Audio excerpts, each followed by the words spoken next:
It's my great pleasure to introduce you Professor Alstrom, a renowned expert in the field of ornithology.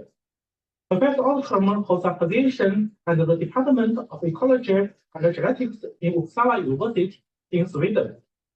His dedication to the study of birds has not only taken him across the globe, but has also deeply rooted him in China, where he has spent considerable time from 1984 to now, including working experience as a visiting professor at the Chinese Academy of Sciences in Beijing between 2012 and 2014.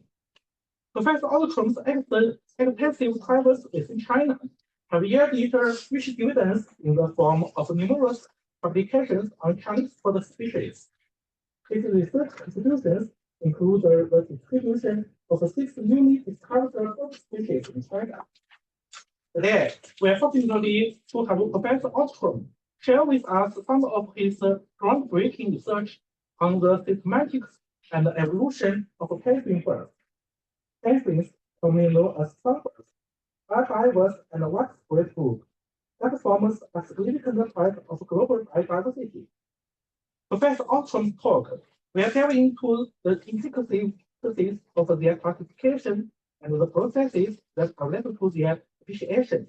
Now, please join me in welcoming Professor Alstrom.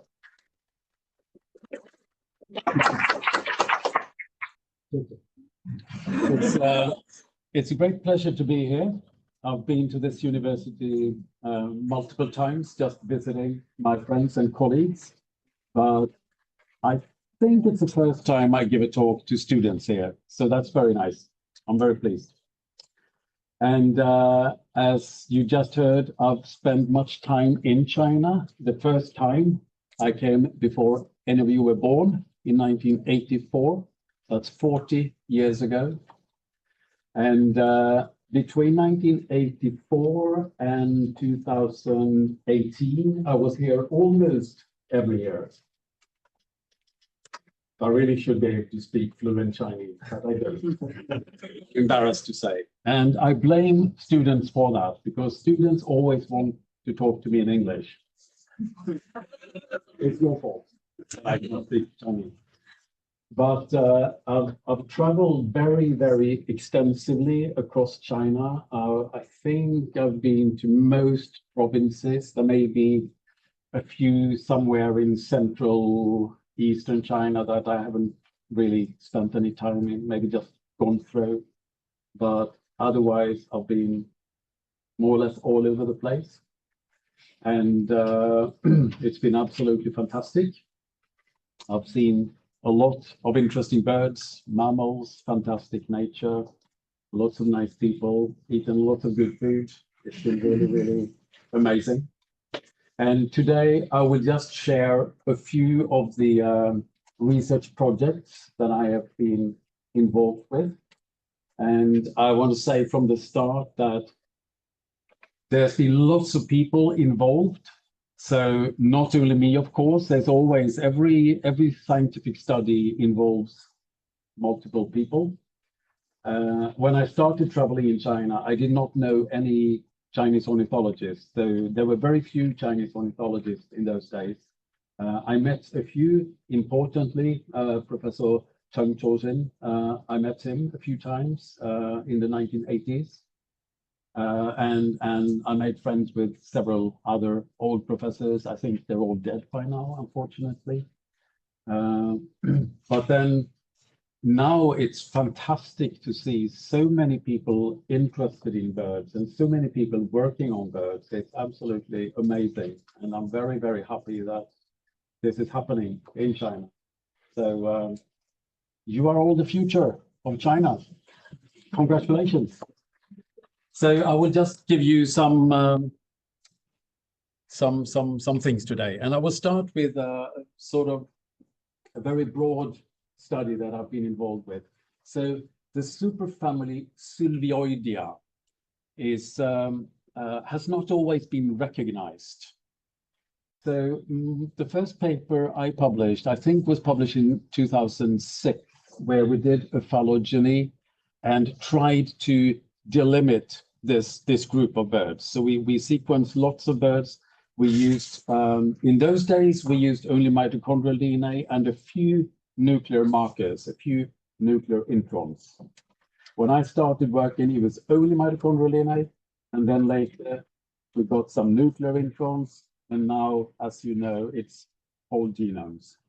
But the first study was mitochondrial DNA and a few nuclear markers. Then we did another study, I think 6 years later, 2012, using some more markers and some more species. And gradually we got to know how the different species were related, the different families within this big group. So this particular study was published in 2019, and it's based on genomic data, UCEs, ultra-conserved elements. And as you can see here, all the names in red, they were originally placed in the family Sylviidae, and they were called warblers. All those were called warblers. And as you can see on this tree, that is not a monophyletic group. It's not a group including all the closest relatives, because all these old warblers are spread out across the tree. And you can see some very like swallows, martins, you've got bulbuls, white eyes, long-tailed tits, larks and tits also in this group. So lots of different things are closely related within this superfamily Sylvioidea, as it's now called.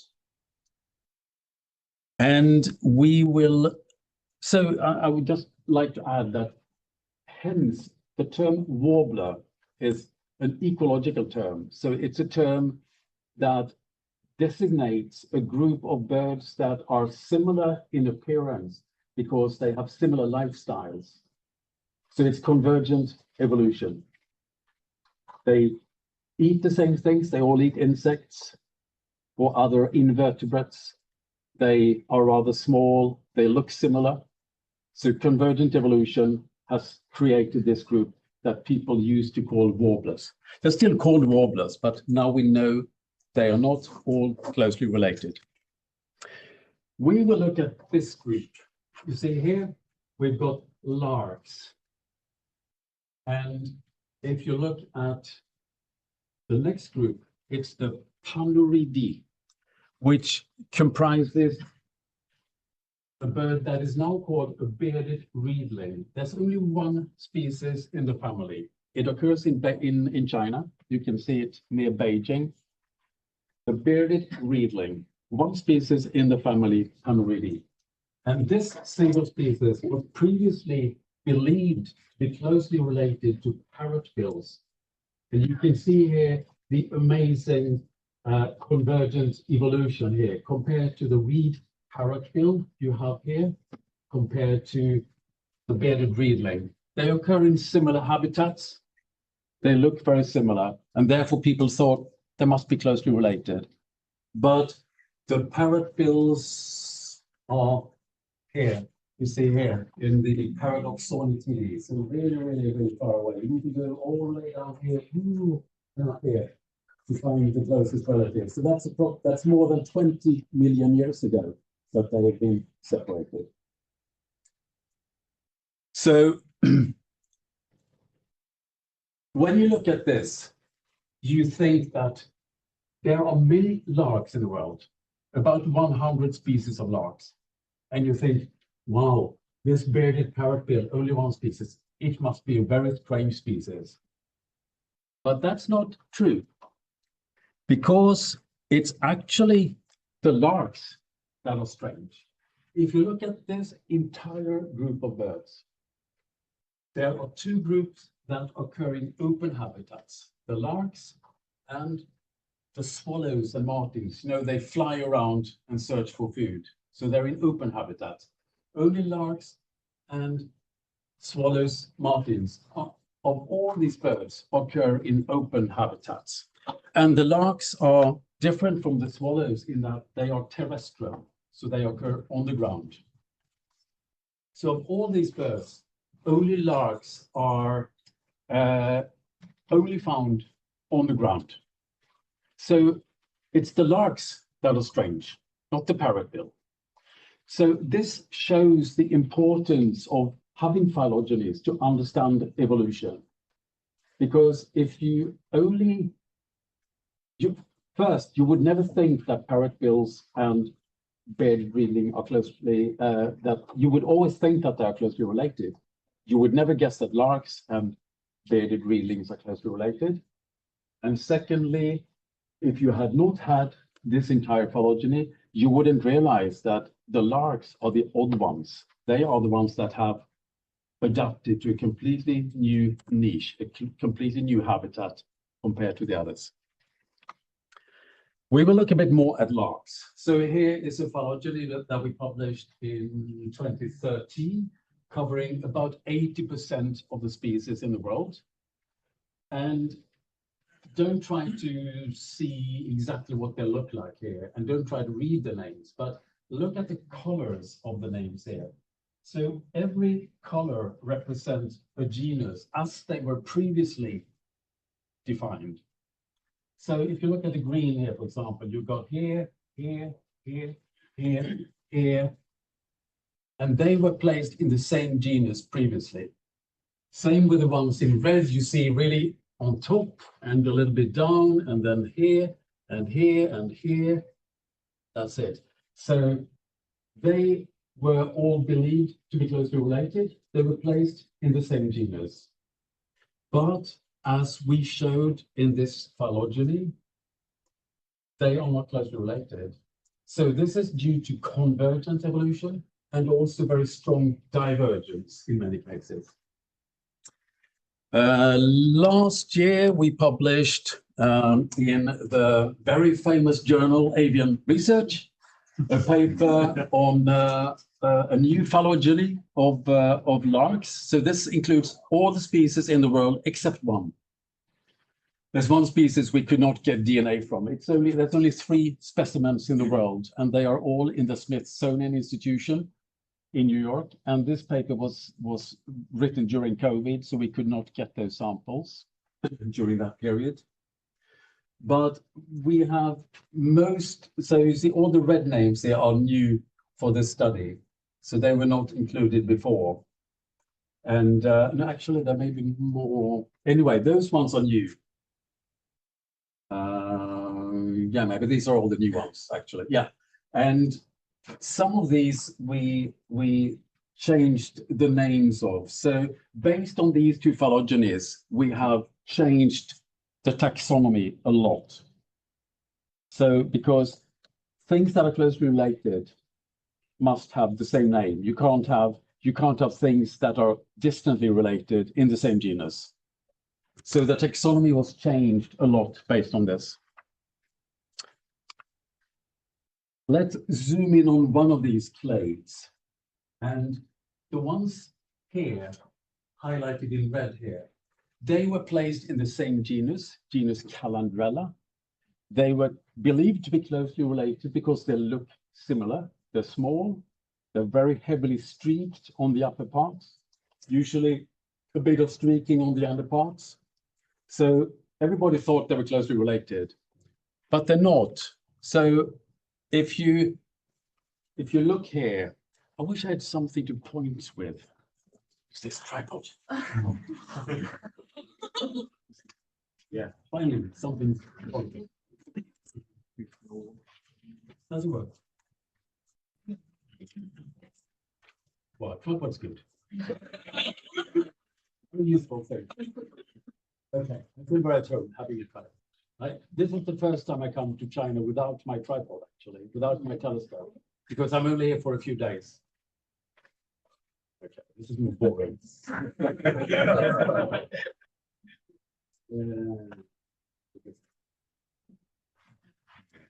This is bullshit. Oh, this one. Right. Okay then. So you see here, this group here, the Calandrella, the real Calandrella larks, are most closely related to the Eremophila, the horned larks, which look very, very different, completely different plumage, and much bigger than. So they are closely related. And the other, oh, sorry. No, nothing happens. Have I done something here? It stopped working now.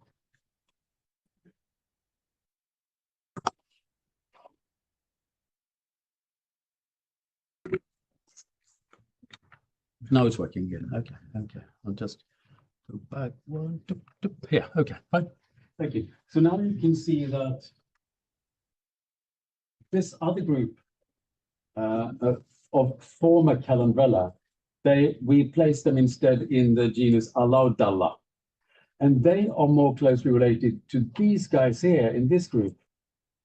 DuPont's lark here, which occurs in North Africa and the Iberian Peninsula, Spain and Portugal. And this one here, which is in parts of Northern Africa and Arabia. So this does not look at all like these two. And even stranger, these two don't look at all like each other. And they are each other's closest relatives. You know how to read a phylogeny. You should always look here at the branching point. That's how you determine the relationships. Always at the branching point. Don't look like this. Always look here. Branching point. These two are most closely related. DuPont's lark and Arabian lark. They're so different looking. But interestingly, the DuPont's lark has got lookalikes in Southern Africa, which are not closely related. So very, very striking convergent evolution. These ones in South Africa, in Southern Africa, South Africa and Namibia, occur in the same habitat or very similar habitat as DuPont's lark. Then there's been very strong convergent evolution in this case. And equally interesting, there is another South African species, which is not at all closely related to this Arabian lark, but which looks very similar. And it also occurs in similar habitat. It's a desert type of habitat. Let's look at this genus, Melaleucorifer. If you see here, you see they're all rather typical lark-like, very brownish. And then you've got this one here, all black, very different looking. So there's been very divergent evolution in this bird, but only in the male, because here's the female, and it looks more like one of the others. So in this case, presumably very strong sexual selection on the male. The male is also much larger than the female, much larger and a completely different plumage. Being all black in an open habitat makes it very conspicuous, very vulnerable. So there must have been very strong sexual selection for it to evolve that plumage. Another interesting case is this Mongolian lark with this very broad white trailing edge to the wing and a lot of red here, a lot of red on the head.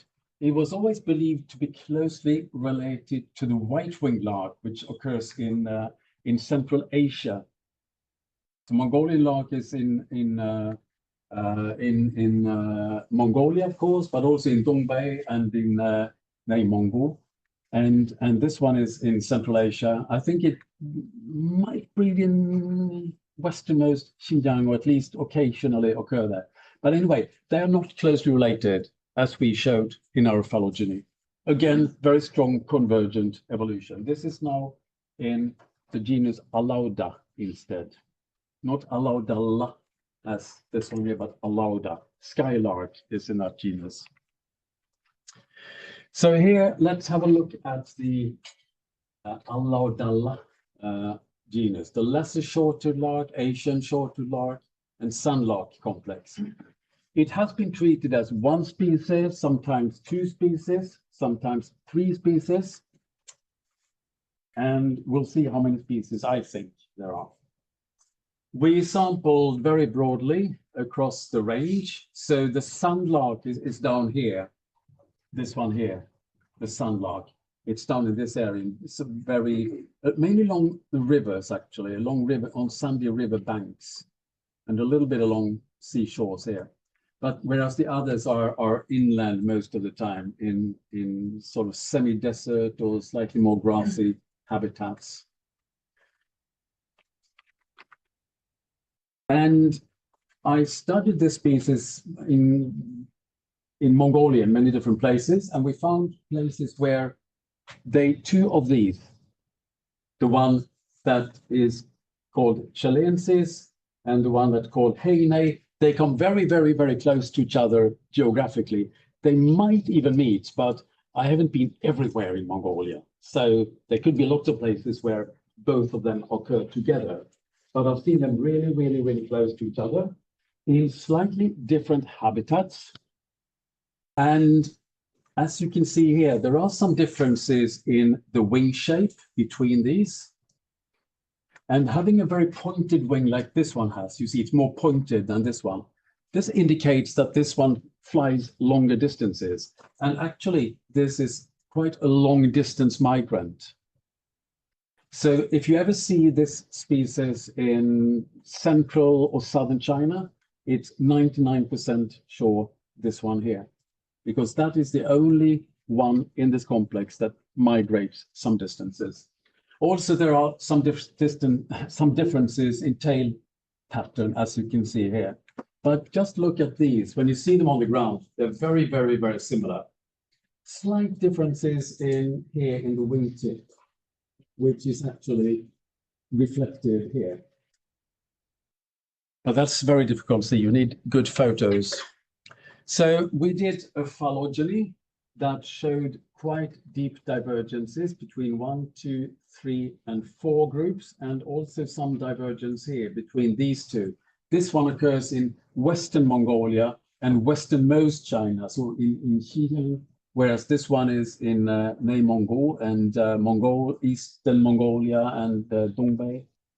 And yeah, so that's the phylogeny. And then they have different vocalizations as well. All of these have different vocalizations. We start to listen to this one here and look at the sonogram also.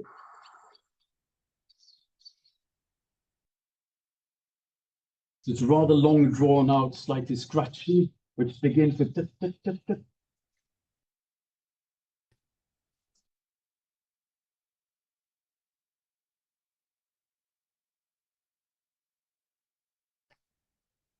And then we'll listen to, there's a sign here in Chinese on the screen I can't read. Could you just check on the screen here? Something came up on the screen. I don't know if that's important or not.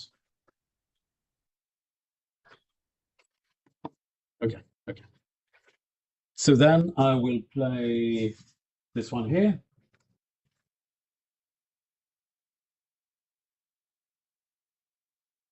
Oh, it stopped. Maybe something happened.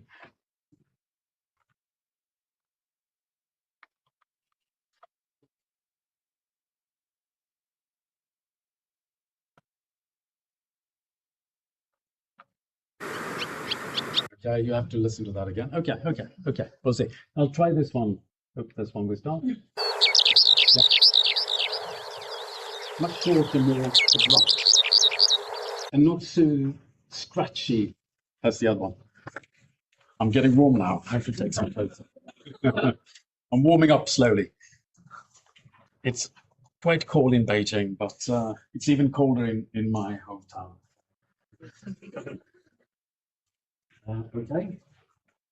So, right. So there are differences in structure, slight differences in plumage, differences in genetics, differences in song, and differences in habitat, and also differences in song flight. You know, larks, they often fly up and they will fly around and sing.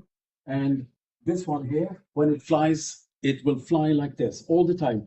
So all of these, they've got two different types of song flight and two different types of song, actually. So one song is given when they fly really low down and just very circling back and forth like this, very irregular and very funny wing beats, often like this, sort of. And then they can all fly really high up, and they will stay high up for a long time.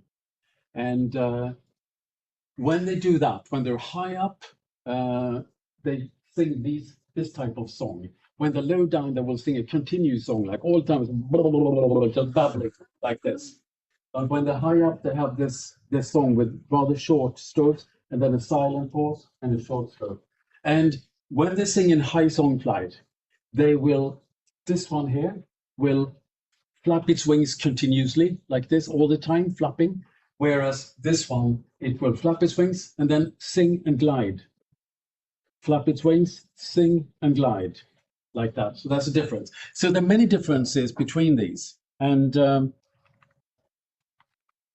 this is a summary of what we found. You can see we've got cytochrome B, a mitochondrial marker. There's a multilocus, so nuclear loci and morphologies, plumage structure, song, and bioclimate or habitat. So we summarized all these, and our conclusion is that there are 4 different species in this complex.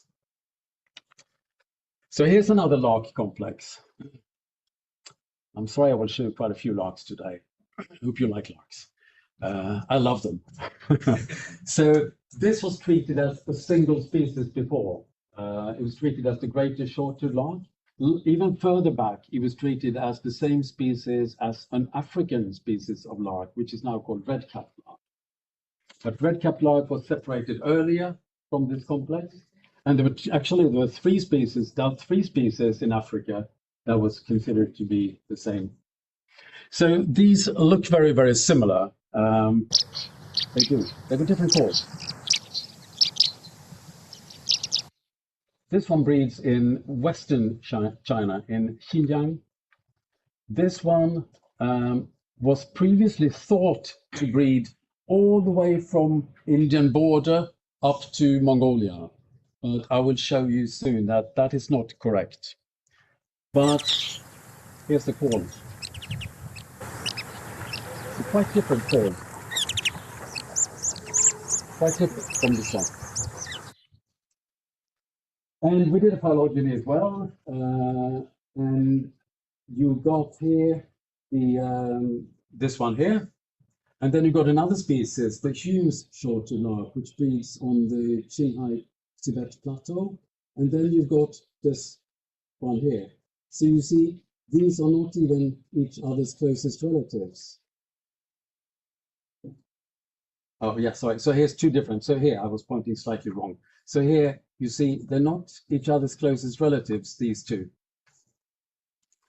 So, and their song is also very different. So here, first is from Mongolia. It's a very continuous song. And the other one, you see, has got very long silent pauses in between. So a short song strophe and a silent pause. Silent,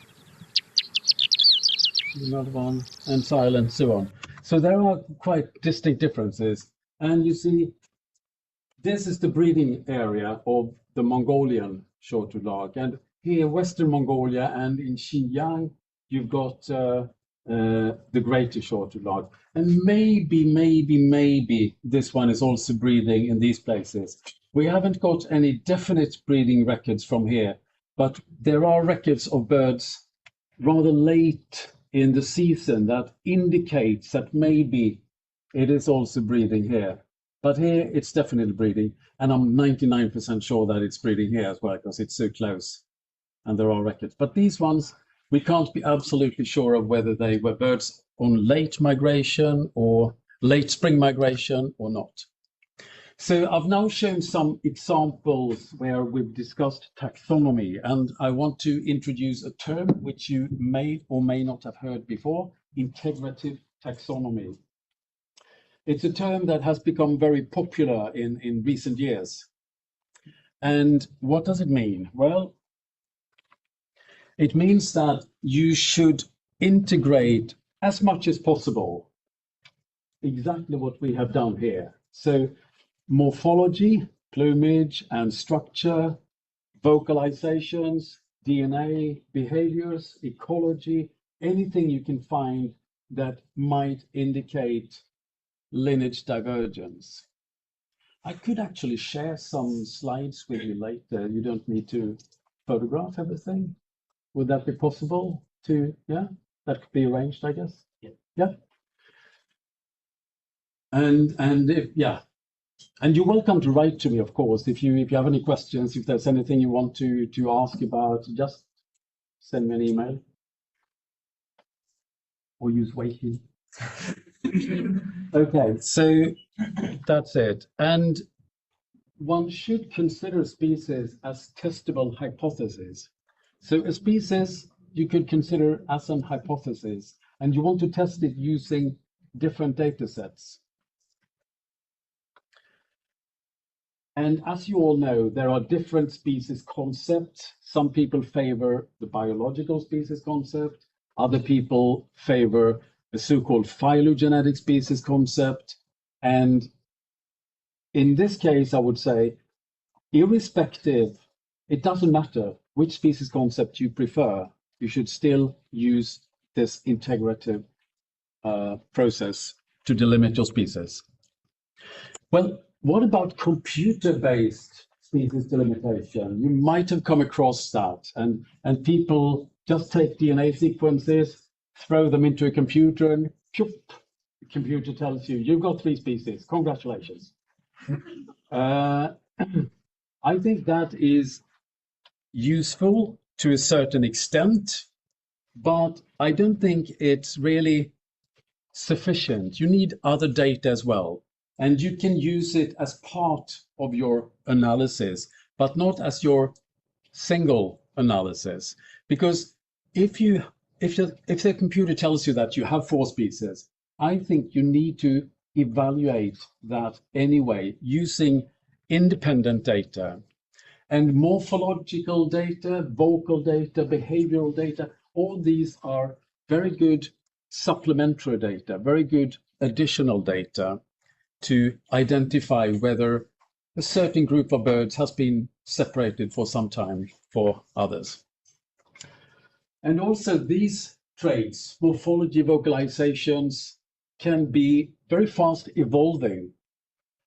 If you take the whole genome, there are very, very, very few loci that will code for differences in appearance. And those differences can be very important. They can determine whether 2 birds mate with each other. So plumage and song can be very important reproductive isolating barriers between different species, even though you just can't find them in the genome because they represent such a tiny fraction of the genome. And also,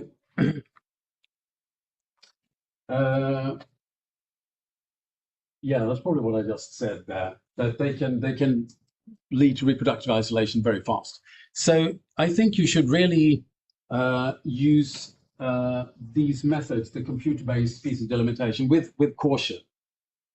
And also one additional thing here, if you're just using a few genetic markers, say that you're using mitochondrial DNA and maybe 3 or 4, 5, 10 different nuclear markers, it's quite likely that the mitochondrial DNA will have a much stronger impact on the results because it's a faster evolving gene than the others. So it's quite possible that all those 10 nuclear markers will actually contradict the mitochondrial DNA, but the signal from the mitochondrial DNA is stronger, so it will override, it will sort of take over. And that's another sort of objection to only using computer-based. So this is not really a Chinese bird, but I included it anyway because it's a study that's just done by a Chinese student of mine in Uppsala, Yu Zhongchuan. And he studied this bar-tailed lark, which is distributed across Africa to Iran. And what has been found previously is that there's a very deep divergence in mitochondrial DNA between birds from Morocco and birds from Arabia. Really, really deep divergence. And so he reanalyzed the data, adding also birds from the Cape Verde Islands and from Iran, which were not analyzed before. And he confirmed that, yeah, there is a really, really deep divergence between these birds between the different clades here. So you've got one clade covering Morocco and the Cape Verde Islands, which is off West Africa. And then you've got all these from Arabia and Iran in one clade, really deeply diverged. So what about nuclear markers then? Well, a whole genome or a genome-wide analysis found no differences. So another, say here you've got an admixture, and the best supported K is 1.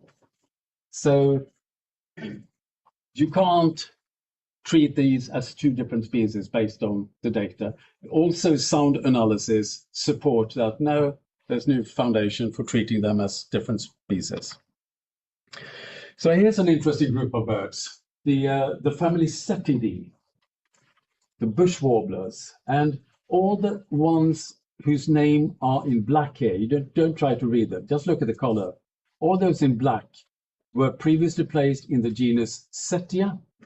You see here, here, and here. So all spread out, just like the large phylogeny we showed before, all spread out. And all the others, so here's one down there, and here, and here, and here, and here, and here, and here, were placed in other genera. And these really colorful things you see here, none of them were considered to be even closely related. They were in different families even before. So they were not considered to be closely related. So when we did this phylogeny, we thought, wow, that's very interesting. And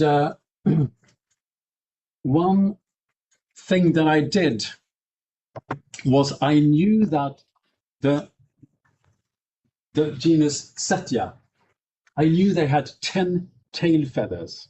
That's very unusual among passerine birds, because nearly all passerine birds have got 12 tail feathers, but they have got 10. So I started counting tail feathers on all the others, all these other ones in other genera.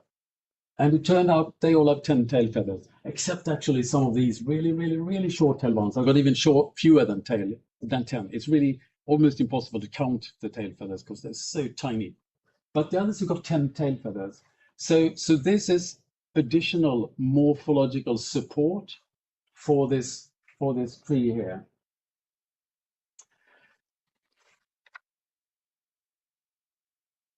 Look at these two. They are each other's, an example of 2 sister species that look totally different, and they were previously placed in different genera. The chestnut-headed tesia in English and gray-sided bush warbler. They are not at all similar in appearance. Very different looking. And as you can see on this map here, almost all of the species occur in China, in the Himalayas and central China, most of the species. It's a very Asian-oriented group. And then you've got one species, the Seti's warbler, Setia seti, which has expanded its range all the way to Western Europe and North Africa.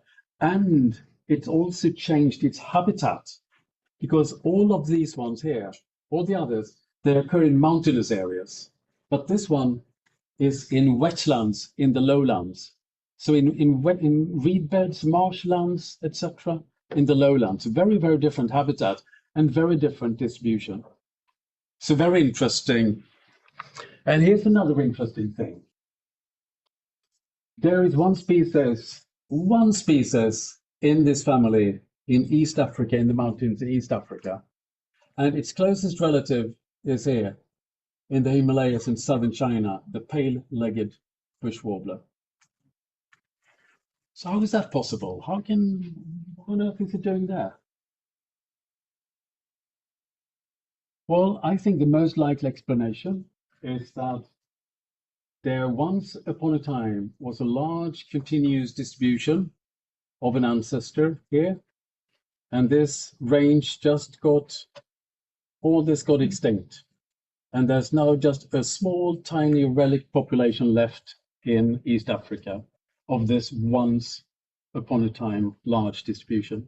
Many cases like that, you have got your azure-winged magpie here in Beijing, which is very common, the one with the blue tail and blue wings. It's very common. There is another one looking very, very similar in Spain. Do you know that? But in between, well, a little bit inland of China, a little bit of Mongolia, Russia, you've also got this, the same one as here. But there's a huge area without any.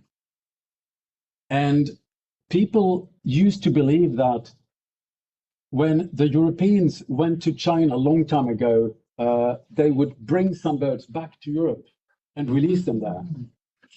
That is not the case. Well, it might be the case, but that is not the foundation of that population, because there have been found fossils in Europe also. So it's been there for a long time. But surely they've gone extinct. All the ones in between have gone extinct during periods of unsuitable climate, unsuitable habitat. They've just gone extinct. And there's only now 2 relic populations left.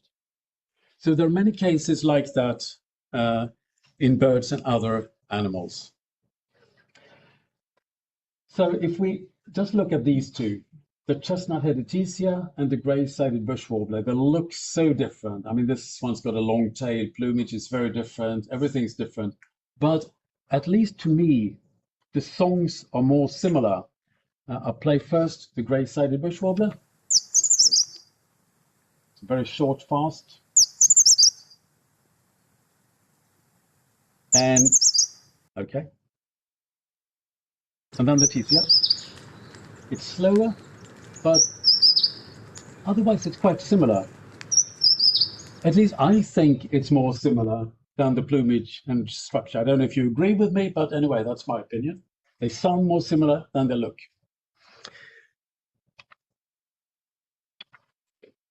So here's another example, which is just the opposite. These two were considered the same species. We published a paper in 2007 where we proposed that they should be treated as different species, because partly because of this divergence here between these two, but mainly because of their songs. So I start by playing this one from India.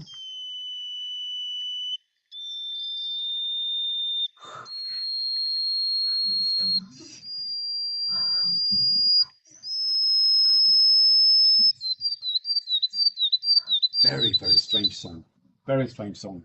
And the one from Central Eastern China is maybe even stranger.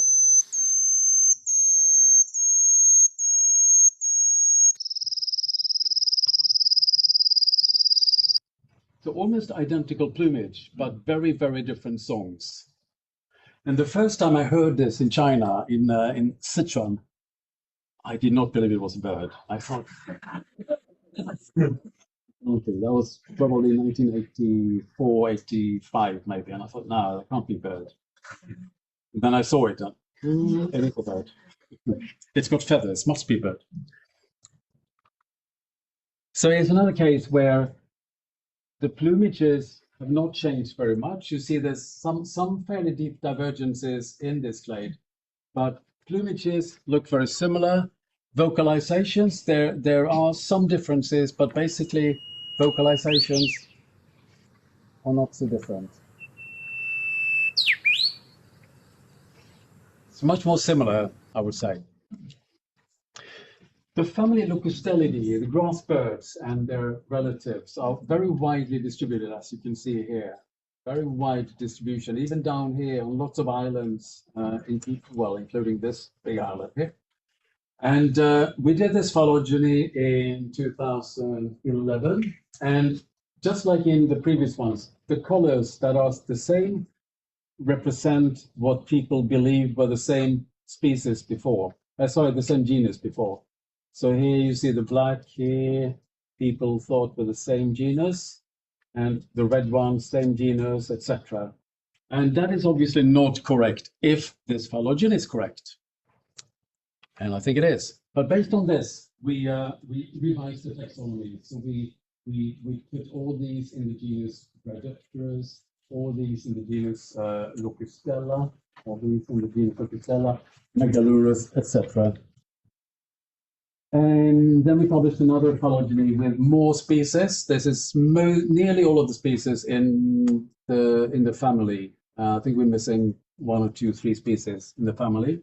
And again, we've got some additional strange things, as you can see here. So we had to revise the phylogeny one more time. And as you can see, I'll just move back there. You can see there's some more really strange looking things in here. Actually, in this case, I want to say that this one here, look at that. It sits on this branch here, it's very poor statistical support for all the nodes here. But anyway, it's far away from other birds that look very similar, which are in this clade here. And I'm sort of skeptical of this result. This is not based on genomic data. It's based on some nuclear genomes and mitochondrial DNA. Yeah, here says 95% of the species. So I would like to analyze all these species using genomics as well to see whether we get the same tree or different tree. So this is one of the species within this family here, and it's called russet bush warbler in English, and it's quite widely distributed in parts of China. I'll show you a map soon. It's got a very strange song.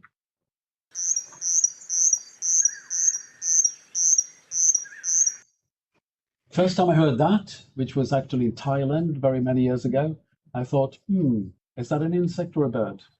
Again, but it was a bird. And in part of China, the song is quite different. Much lower pitched. First time I heard this, I thought, is it a frog? So, yeah, so it's difficult, but you see very different sounds, and you can see also the sonograms very clearly different between these.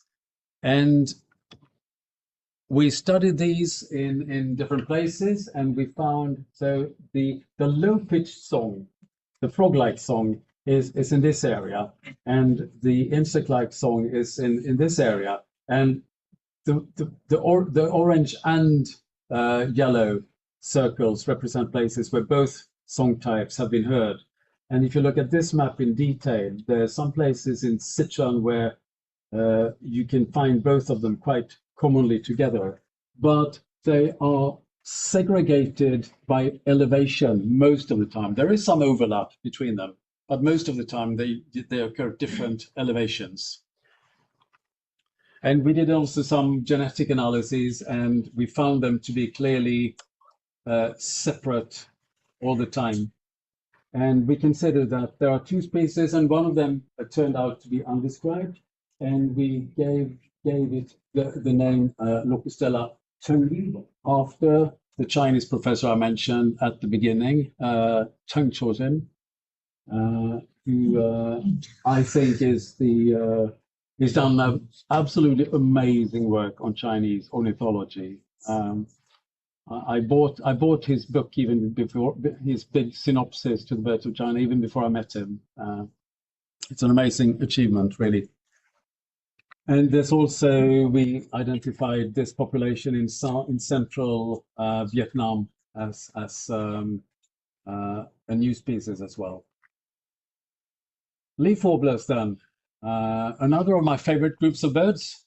Now we've covered larks and things, so we move over to another beautiful group of birds, leaf warblers. This phylogeny here contains all the species in the world, and there's a lot of, many of them look very, very similar. They are generally considered to be difficult to identify. You see the ones with red names here were previously placed in the genus Caecircus, all the others in Philoscopus. So here's another group of Caecircus. So you can see the Caecircus are not each other's closest relatives. This one was earlier moved from Caecircus to Philoscopus based on one of our earlier studies. But yes, you see, there's a lot of conserved plumage evolution. Many of them have not changed much. They look very similar, whereas some have changed a lot, really changed their appearance quite a lot, like these ones here, which look very different from the others. And the number of species has increased. Now, I can't remember what it said on the other slide, but globally, there's been an almost doubling of the number of species. And here in China, sorry, not only China, but on the Eurasian continent and Japan, in 1986, 39 species were recognized. And then in 2023 or 2024, 62 species. So a huge increase in the number of species. So why is that? Well, only 5 species have been described new to science in this period. So most of these are the result of taxonomic splits. So we have used an integrative taxonomic approach in most cases and decided that what has previously been treated as a subspecies is actually a species. So lots of cases, as you can see here. And 5 have been described as new species here. I wish to point out that even though it was Urban Olsson and I who described this one, we did not choose the English name. It was chosen by the editors of the Handbook of the Birds of the World, because the English name was not really well established before, and they said, this should be called Alstrom's warbler. And of course, I felt very honored, but it was also embarrassing because I wrote the text about this species in the Handbook of the Birds of the World. And I thought everybody will think that I decided to use that. But so I actually made the editors write in the introduction of the book that this name was not coined by Per Holmström. It was actually our choice. So yeah, so I felt a little bit better after. Actually, this is the first species new to science that I described, but it was it was described in, when was it? 1990, I think. And it was actually later realized that it had been described 70 years before by an ornithologist named Latouche. Can you see the difference?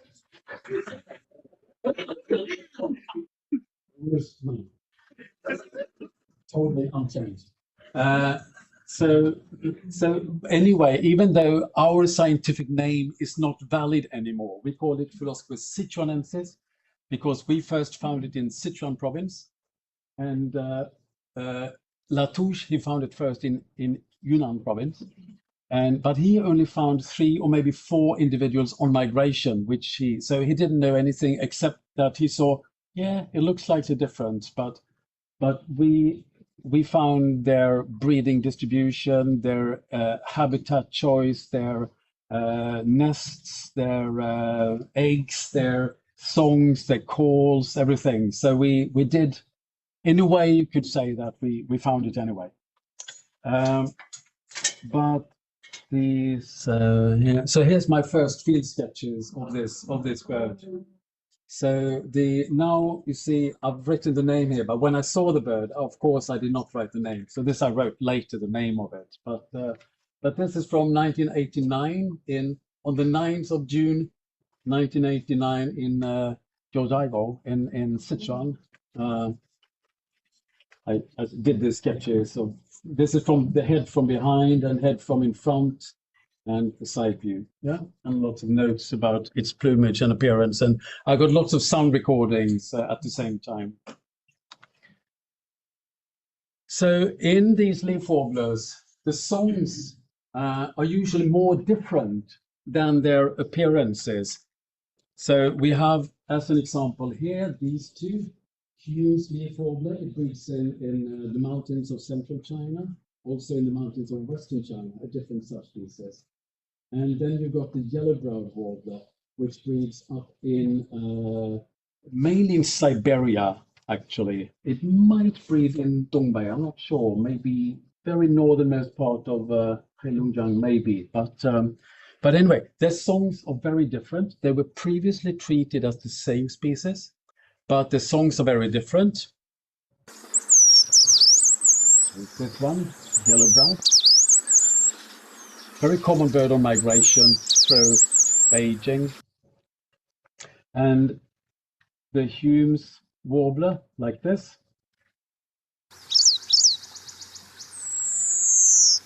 It's got two totally different song types. One double whistle, and one. It's very unusual for birds, especially leaf warblers, to have two completely different song types. And we don't know why they have that. It's quite possible that one is used mainly to attract females, and the other one mainly to keep other males out of the territory. Maybe, but we don't know. So maybe that's something for one of you to study. Try and find out. So here's another species pair. These are not even each other's closest relatives. You see here, they're not sister species. This one here is actually more closely related to the Pallas's leaf warbler here. So the Gansu leaf warbler is more closely related to the Pallas's leaf warbler, which breeds in Siberia. This one breeds in Gansu, Qinghai, and this one breeds in Sichuan, Yunnan, and they look very, very, very similar. They are so similar that even I can't tell the difference between them when I see them. Even when I have them in the hand, I can't see the difference. So they are identical, more or less. Even their mothers can't tell them apart, I think. But their songs are very different. I will start by playing Gansu leaf warbler. No, sorry. Sichuan leaf warbler.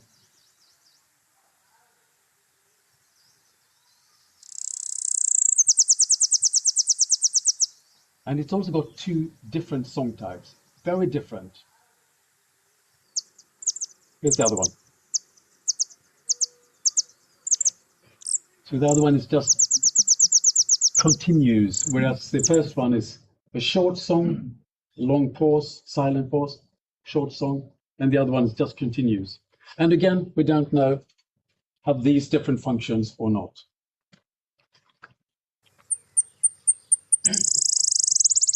Gansu.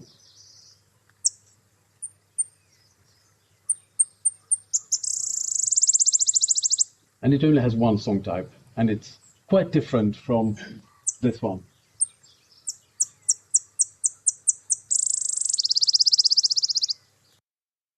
And here's another example. These were treated as the same species before. Pale-legged leaf warbler breeds in Dongbei, and Sakhalin leaf warbler breeds in Japan and on Sakhalin Island. Start with the song of this one. Very thin trill.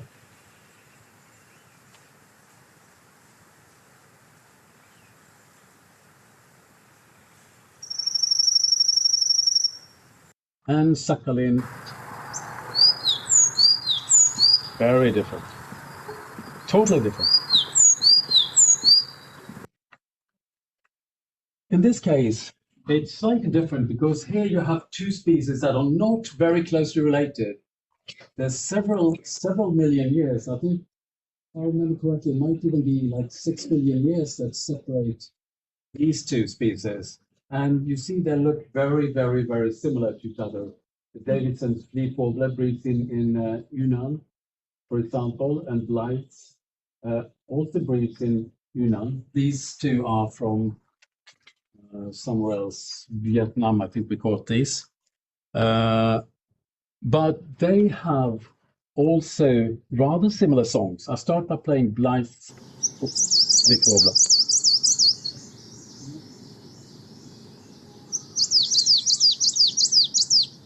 So that's Blythe's leaf warbler. And okay. And here's Davidson.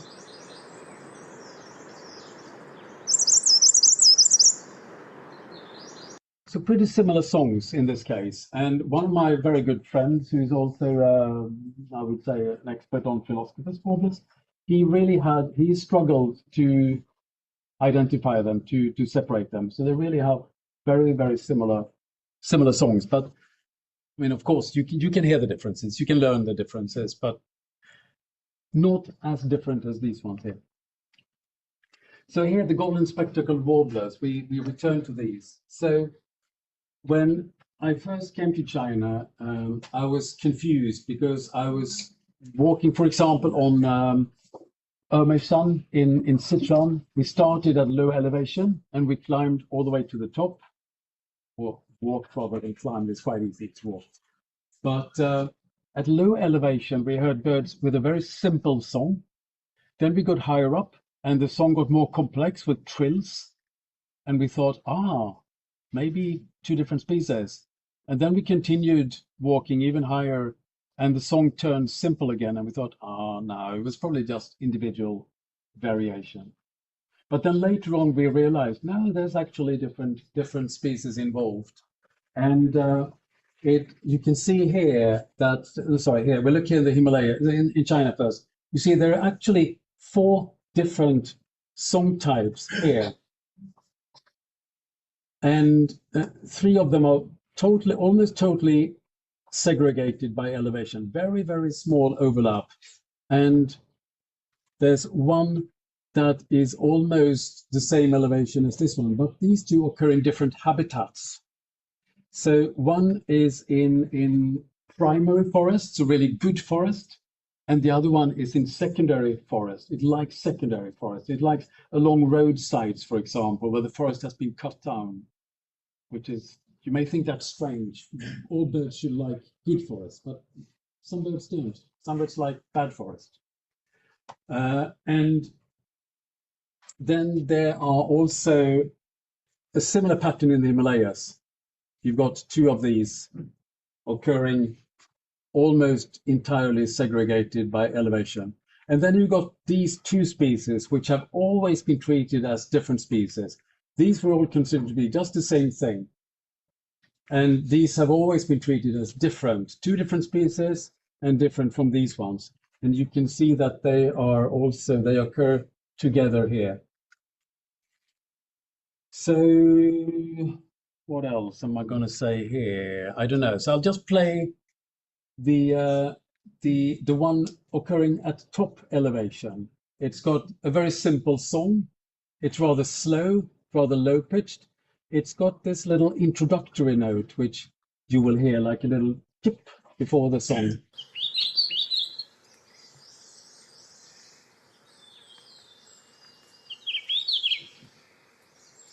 A simple song. And I should say my original slide here had exactly the same song and sonogram, but now it didn't work on this computer, so I had to change it to I had to change some other songs, so there's not a perfect match, but you can look at the sonograms and pretend that they are the same, identical to the songs. Anyway, so here is the one at the bottom, also a simple song but higher pitched, thinner than the first one.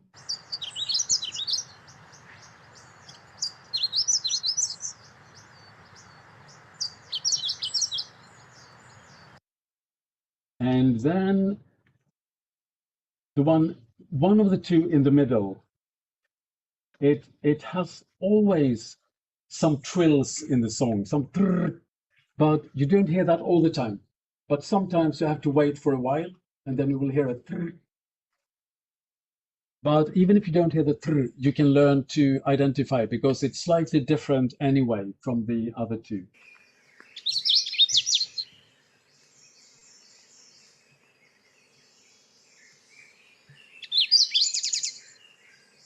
That was very distinct.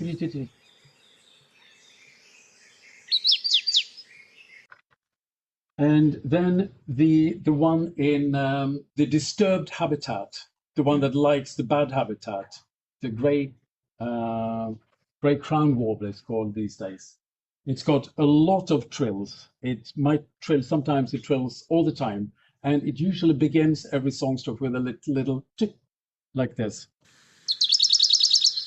Very fast song.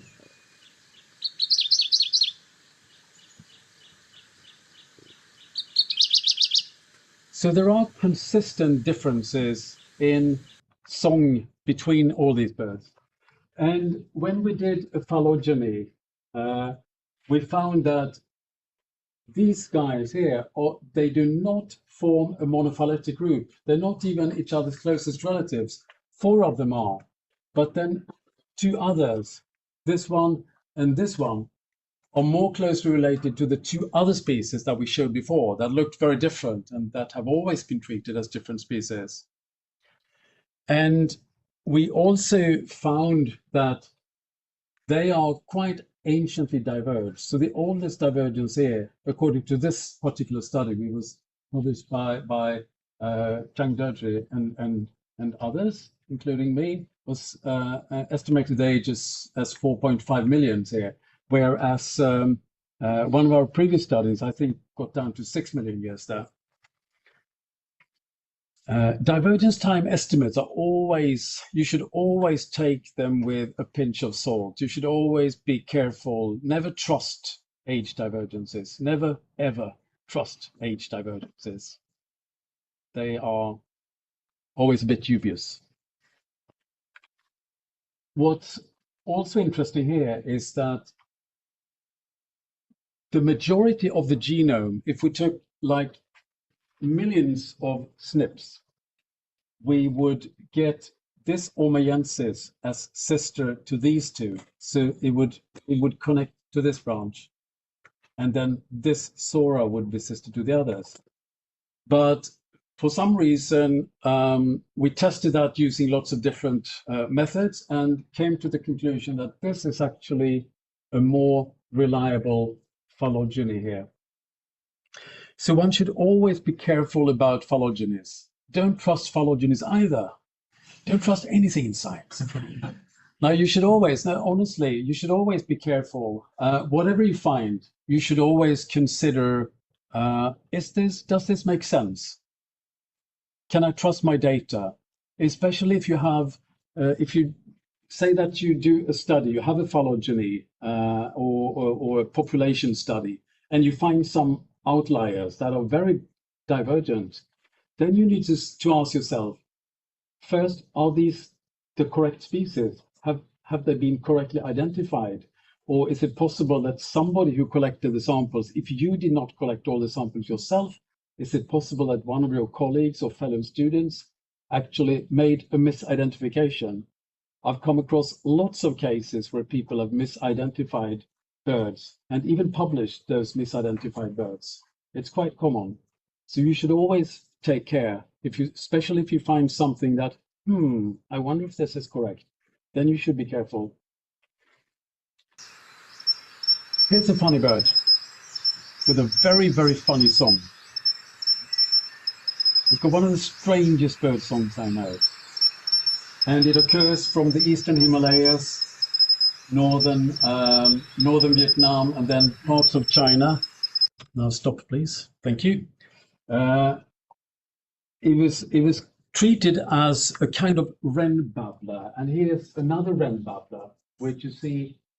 This is the one that I just played, and here's another wren babbler, and you see they look very similar to each other.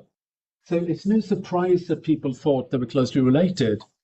But when we did this phylogeny, we found that the wren babblers are in this huge group Sylvioidea, in the Timalidae here, the first slide I showed was the Sylvioidea. So that's where the wren babblers belong. So where is this one then? Here, look, no friends. It's sitting here on its own branch, separated from everything else by many, many, many, many, many million years. So it's this single species is now placed in its own superfamily. So equivalent to this superfamily with over 1,200 species, or this superfamily with 1,850 species. So why is there only one in this? That's sad, isn't it? No relatives, no friends, nothing. The loneliest bird in the world. Tragic life. Well, it's very likely that it has once had relatives, but they have gone extinct. And this is the only survivor in that lineage. You know, there was only one bird. If you go really far back in time, there was only one bird that survived the collision of the meteor 66 billion years ago. So lots of things have gone extinct in the evolutionary history. So here we look at something very nice. My third favorite group of birds. It is the pipits and whitetails. I wrote a book on pipits and whitetails of Europe, Asia, North America, North Africa. It was published in 2003, and I still like them a lot. And here we did a phylogeny of just a few species, just a sample of species from different, what we consider to be different groups of pipits and whitetails. And pipits, as you can see here, they are very round looking, very streaked. They are all terrestrial. So they walk on the ground, they feed on the ground, they nest on the ground, they do almost everything on the ground. But a few of them can actually sit in trees when they're singing. And a few of them, if you flush them, if you scare them off the ground, they will fly into a tree and they will sit there. And then when they feel safe, they might start walking along branches. You know, most other small birds in trees, they will hop between branches. But these pipits, they can walk along branches like this, very slowly. And what's really weird here is, look, what on earth is that? Somebody must have painted the wrong thing there. Because this is a bird that was previously considered to be a white eye. You know, white eyes occur here in China. There are two species here. They're green on the upper parts, yellow below. They've got a big white eye ring. This was considered to be a white eye. There are many species in Asia. This was considered to be a white eye, and it occurs only on the island of Buru in Indonesia. Only there, nowhere else in the world. And there's only 3 specimens in the world. They're all in the American Museum of Natural History. And for some reason, one of my colleagues asked for a toe pad, a little bit from the foot, to try to sequence that, to see, is it really white eye? Because it looks a little bit odd even though there are many different white eyes, it still looks a little bit odd. So he asked for a toe pad, and we sequenced. I think maybe to start with just a mitochondrial gene, blasted that, and whoops, it's a pipit. No, can't be. Must be something else. Must be something wrong here. So our critical minds are decided to ask for one more toe pad from another individual, number 2 out of those 3. And the same result. Whoops, still a pipit. So we sequenced a few more genes, and it was still a pipit. Then I decided, because as I told you, I wrote a book on pipits, I thought I must go and look at those specimens. I'd been to the American Museum lots of times before, but I'd never looked at this one. I'd only looked at the pipits before. So I took out these 3 specimens, I took one out and I said, yeah, it's a pipit. And how could I do that? Because it does not look anything like a pipit. It does not behave like a pipit. I think I forgot to say that, but it climbs around up in the trees, and it will climb on tree trunks. It will climb on the trunks of trees, head down like this, like a nuthatch. Very, very, very, very strange bird. Totally unlike any pipit in the world. And I knew this because I knew some people who'd seen it in the field and told me this. Still, I said, yeah, it's a pipit, because it's got a very typical pipit bill and a very typical pipit foot and claw, everything. So yeah, I was convinced it's a pipit, but its plumage, its behavior, its niche have changed completely. And am I going to say anything else here? Maybe, or maybe not. Okay, I can say, yeah. So actually, I think I can explain what's happened. I can understand evolution in this case. I could create a pipit like this because the island of Buru is completely covered, or was covered, in forest. And imagine you have a pipit that is terrestrial. It wants to be on the ground. It lands on this island, and what am I going to do here? There's only trees. There's no ground. But as you can see here, there's lots of thick branches which have a lot of epiphytes, so a lot of mosses and a lot of plants growing on them. So it's almost like being on the ground. And the relatives, so actually all of these in this plane here, when they're flushed, they can fly into a tree or a bush, and they can walk along branches. They've all got a hind claw that is short and curved, which is really good if you want to climb on a tree like this. So they were actually pre-adapted to this new niche, to this new habitat. Isn't that amazing? And then the plumage change could be because you know lots of birds that occur in trees, like the leaf warblers, they're green. It's advantageous. It's good to be green if you're in a green tree. So that's probably the reason why it's green on the upper part.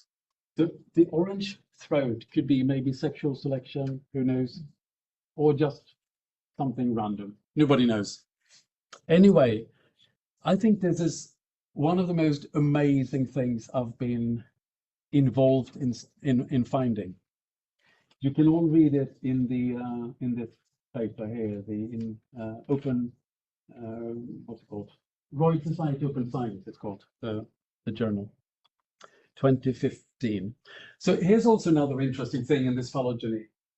These birds here, long claws and golden pipit. There's several species of long claw. They're big. They're much bigger than the pipits. They're really strong, very strong, powerful birds with very, very long claws that occur in Africa.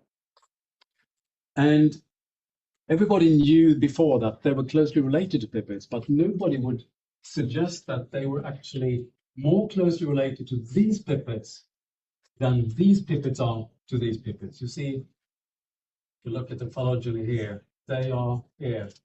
So they've got sisters here. This one belongs here. Whereas these ones are really, you need to go all the way here to find these. So that's another novel finding. But then one more thing in the same paper. Here, look at this guy.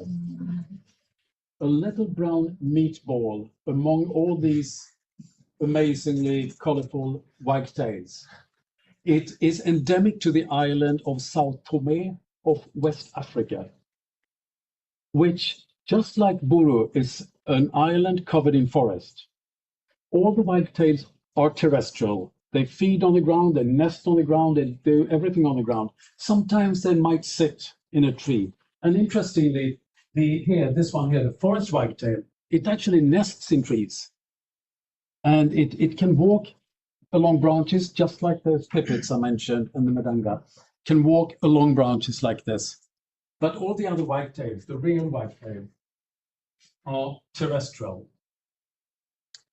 And this one is in forest. And again, I say, yeah, it's quite natural because this one is further down. It's usually not high up in the canopy, but it's further down. And there are many cases of birds that occur inside deep forest that have short tail and are brown. So it's not really surprising that this one has changed so much. But in this case, I have also looked at specimens. I can't tell it's a wagtail. There's nothing in its appearance that tells me that this is a wagtail, but it is. We've done genomics also on all these, and there's no doubt this is still true. Very amazing, I think. Oh, sorry. So here it is again. You can see the difference here. Okay, so do you need a break or something? I don't know how many slides I've got left, but do you need 2 minutes to stretch your legs, get some fresh air? Or do you want to just continue? It's difficult to sit for a long time. What do you say? Okay then. Okay then.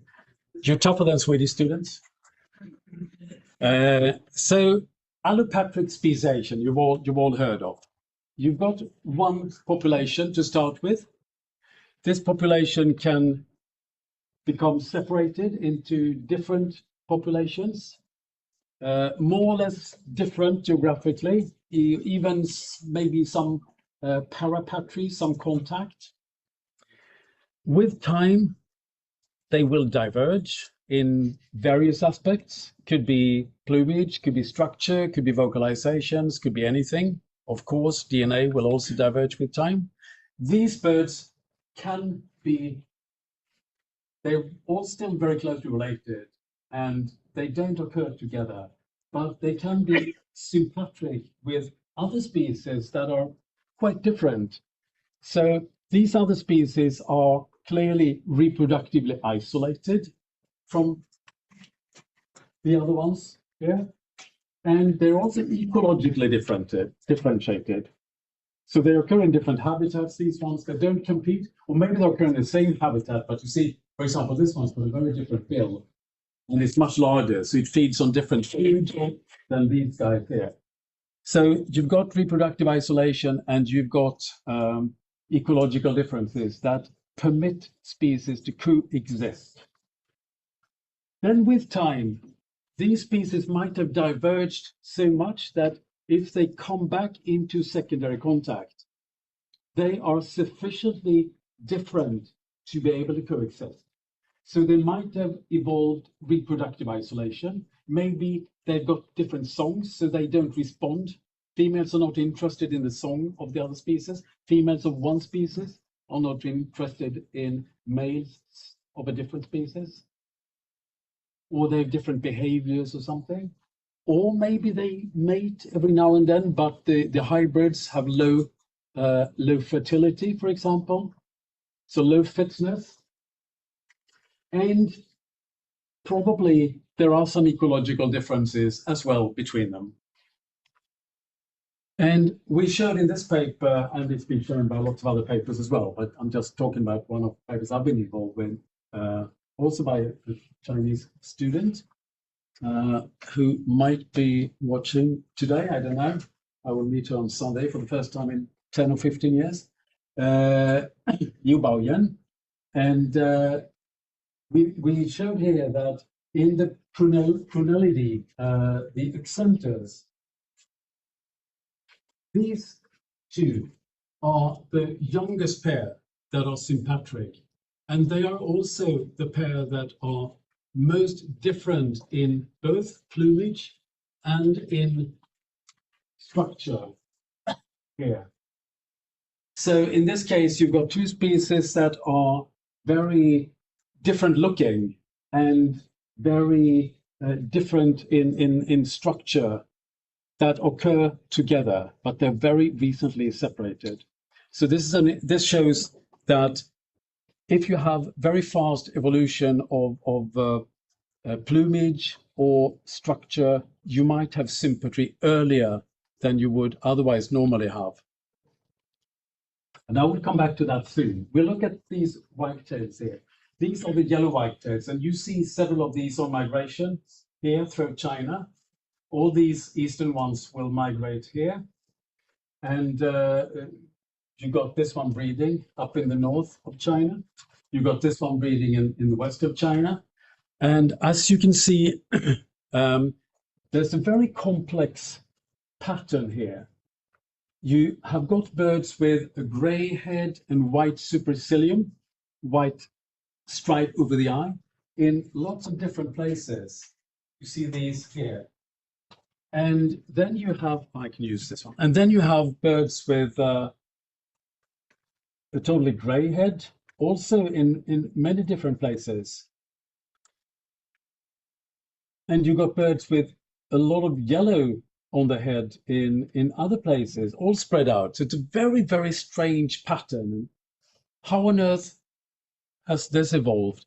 And when in every place where two of these come together, they will interbreed to some extent, forming hybrid zones with intermediate appearances. So that's why they are usually treated as a single species. I think there was okay. So there are some gene flow barriers have been detected. So for example, here and here, some gene flow barriers, but it's very leaky barriers, far from complete. And it has been suggested that these are actually two different species, one Western species and one Eastern species. I'm not, I don't have a firm opinion yet, but anyway. Then you have another species, the citrine wagtail, which looks very different. There are two subspecies in China. You've got one with black upper parts on the Qinghai Tibet Plateau, and you've got this with gray upper parts in the rest of other parts of China. And these two are you see, if you look at the range here, you can see that the citrine wagtail has got a very wide overlap with both the eastern and the western yellow wagtails. And there's no apparent ecological differences between them. So you may wonder, how can they coexist if they are very, very similar in size and structure, and they've got wide symmetry, and they nest right next to each other in the same habitat. So how is that possible? And it's really, this is really different in many, many aspects from the others. And since it is so different in so many ways and so widely sympatric with the others, you would expect this phylogeny. You would expect these two, Eastern and Western yellow wagtail, to be each other's closest relatives, and this to be sister to the others. That was my prediction anyway. And based on mitochondrial DNA, it looks like this. This was published, this we found out already lots of years ago. And you see, it's really weird. You've got yellow wagtails here and here and here, and you've got citrine wagtail in 3 different places. And you've also got, here's another strange thing, you've got this black and white thing here in this group, and you've got all the other black and white birds up here. Very, very, very odd. Based on nuclear introns, it's looking much better because all the black and white ones, including this one here, you see, they form one group. All the yellow wagtails form one group, but still, this is a bit odd. This is not what we expected, not at all. And actually, this Western yellow wagtail is more closely related to the grey wagtail, which is very different.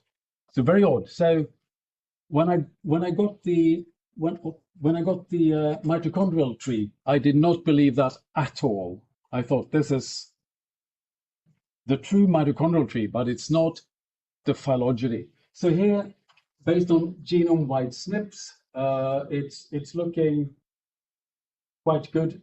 We've got all these black and white together. We got the citrine wagtails together, and actually, these are sister to. It's really, really, really, really short branch lengths here, as you can see. So it's really impossible to tell, but these are sisters.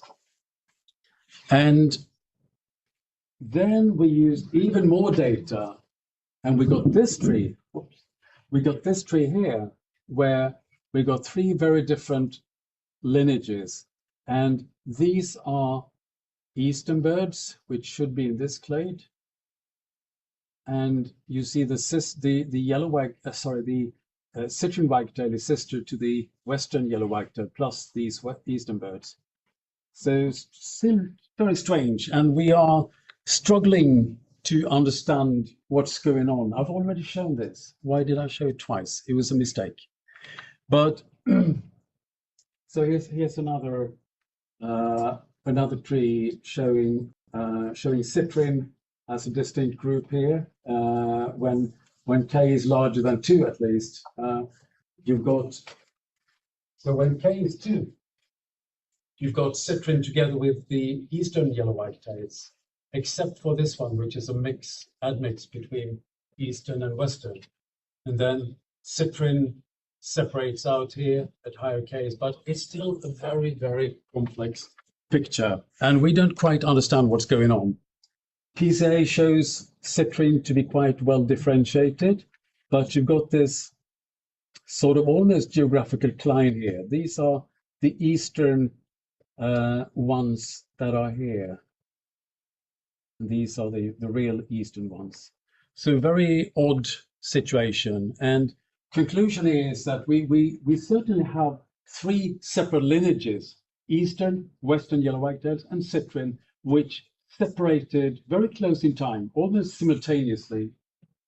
And we can't really say exactly which one separated first. And we do believe, our hypothesis is that there's been very strong sexual selection on all of them, but especially on the citrine wagtail, which has led to this very different looking plumage, which has allowed it to move into the range of the yellow wagtail without interbreeding with them. But then you can still ask, so how come they're not ecologically segregated? How can they coexist anyway? I think also a hypothesis that they breed quite far north, all of these. And as you know, in the northern summer, there's a flush of food for insectivorous birds. So lots of food during a very short period of time. There's tons of mosquitoes and larvae from lots of different insects that these birds can feed on.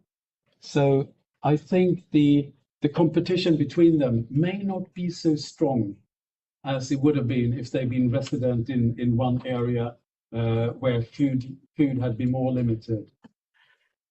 I can't prove that, of course, but okay, here's, I think, the final thing. Plain-backed thrush. It was considered to be one widely distributed species occurring here, from all the way from Pakistan through Himalayas and central China, and then another species, long-tailed thrush, in partly the same area, and they were considered different species. But plain-backed thrush was one species, and we realized that there are different types of plain-backed thrush, and they occur in different habitats, different elevation, different areas partly. So here's above the tree limit in the alpine zone, no trees, just rocks and scrub. They sound like this.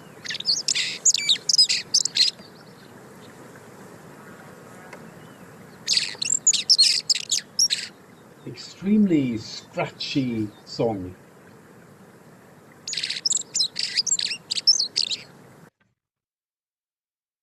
But the females love it, think it's great, but everybody else thinks it's boring.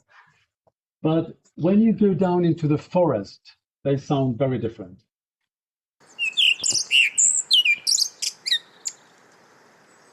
You agree?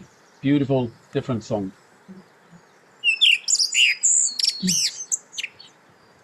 And I've been at one place in the eastern Himalayas where I've stood at maybe 4,200 meters, and this one was right next to me and it was singing, and I could hear in the forest below, I could hear this one. So I realized this is not the same species. This is definitely two different species. In Sichuan, for example, you've got a song that is even more beautiful than this one, also occurring in forest.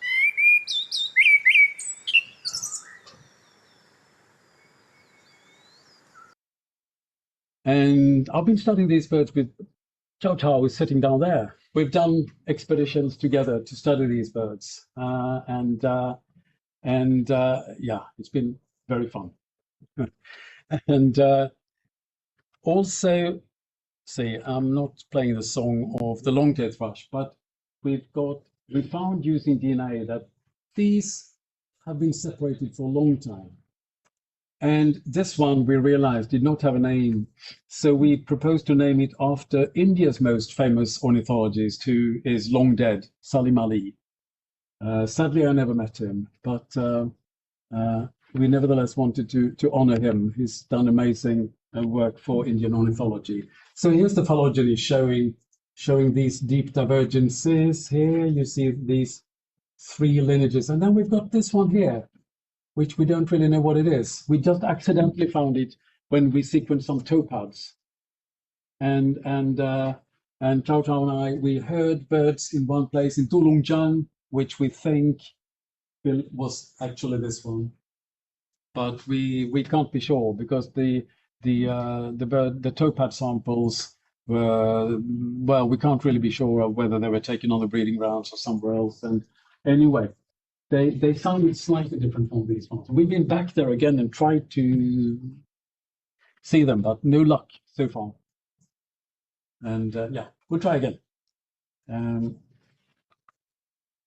So conclusions here. How many hours have I been speaking? Conclusions here. Molecular markers, DNA, has been amazing. It has really revolutionized everything. So phylogeny, relationships, taxonomy, everything has been really changed as a result of analysis of DNA. And there are so many cases where new phylogenies have changed our knowledge about relationships about birds, which have forced us to change the taxonomy, because older taxonomists, older workers, they just looked at the birds and they classified them based on similarities in appearance. And as we've seen here, there are so many cases where that is not the case. So finally, just I want to thank everybody. I could not list all the names of all my collaborators here. There is a list at the end with some papers there where their names will be valid. Oh, this photo was taken by Chow in Sichuan somewhere. And actually, I have some online lectures in English that you can find if you get access to YouTube. I won't tell anyone. And there's also one interview. I was interviewed by Radio Beijing International about my work in China for lots of years. It might have been 30 years at the time when I was, and that's still available at that site. And one more thing, when you publish your research, this is where you should send your papers, if they're good. Otherwise, forget about it. And so here is, you can't read that, but I can provide you with slides here. So you got the papers that these are the papers from that I've talked about today, in case you want to read any of them.